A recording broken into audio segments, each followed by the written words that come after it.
Today, I'm pleased to introduce Megan Schick, Yorkton Regional High School Cafeteria Manager.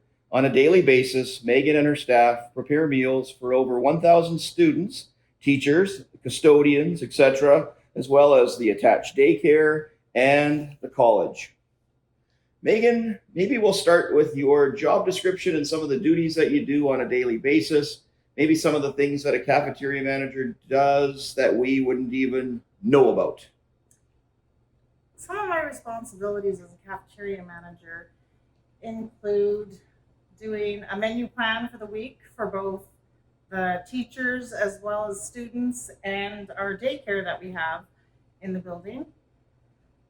I am responsible for making sure that we order all of the supplies that we need for those cooking items. As well, we have a commercial cooking class that is beside the kitchen here, and I am responsible for making sure that they have all the things that they need for theirs. And in return, I get to have some of the students come into the class, into the kitchen with me, and learn some of our commercial cooking techniques on the big equipment that we have here. So not only are you managing a restaurant, you're also actually working as a teacher, teaching the next group of young chefs. Very cool. Can you tell me a little bit about the skills, traits, or personality that it takes that would make you best suited for this line of work? Working in a kitchen can be a very stressful environment. You have to make sure that you can handle the stress of having orders coming in quickly from the teachers, from the students, and completing these orders in an orderly manner of time. As well, you need to have a creative side where you can make fancy dishes or make steaks or buns or whatever it is that you would like. Perfect. Makes great sense to me. Now, obviously, you are working in a large professional kitchen, making meals for, like we said, students, staff, daycare, kids, doing some catering with out of here, working with commercial cooking kids. What other types of settings or locations could you find yourself working in? With the college certificate that I have, I could work from, I could be a pizza chef right up to a corporate executive chef where I'm overseeing a large restaurant or hotel.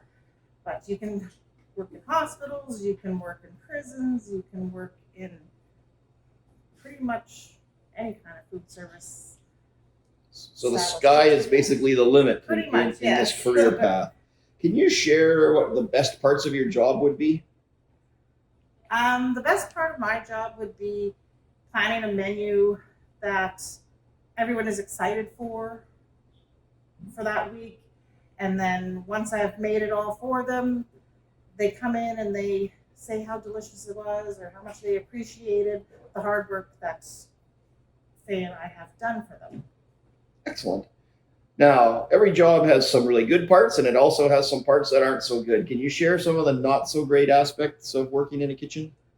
Well, working in a kitchen is always hot. You've always got all your equipment on and it's warm and you're standing for long periods of time, and of course it's high stress, so you have to maintain that cool collectiveness or things will go awry.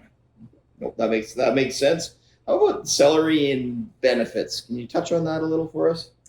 Um, in Saskatchewan, the most common range for a salary would be $30,000 to $80,000 a year, depending on your qualifications or where you're working.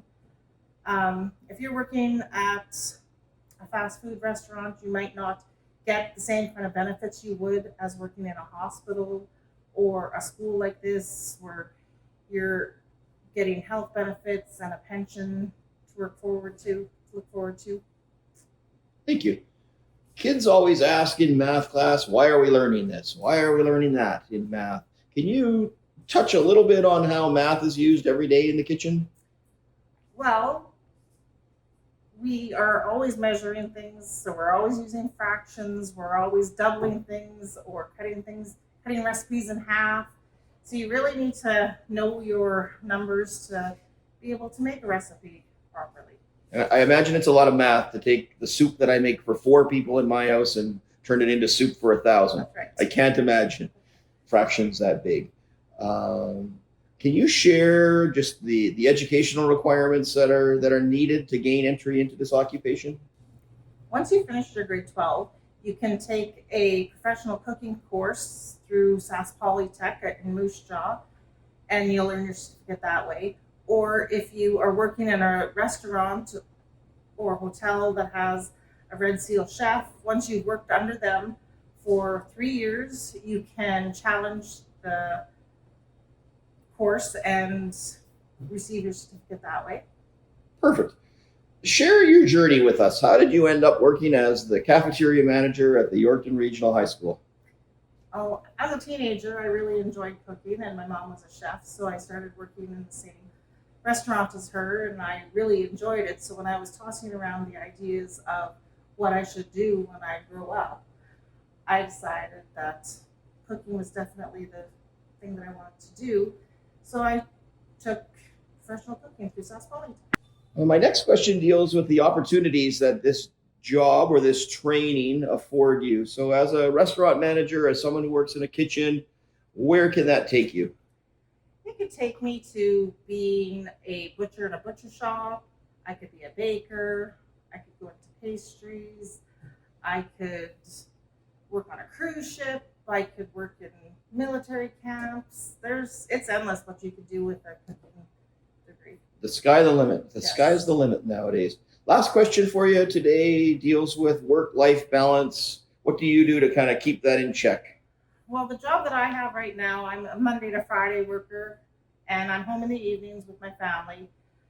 And so it's very easy for me to spend the weekends with them and everything.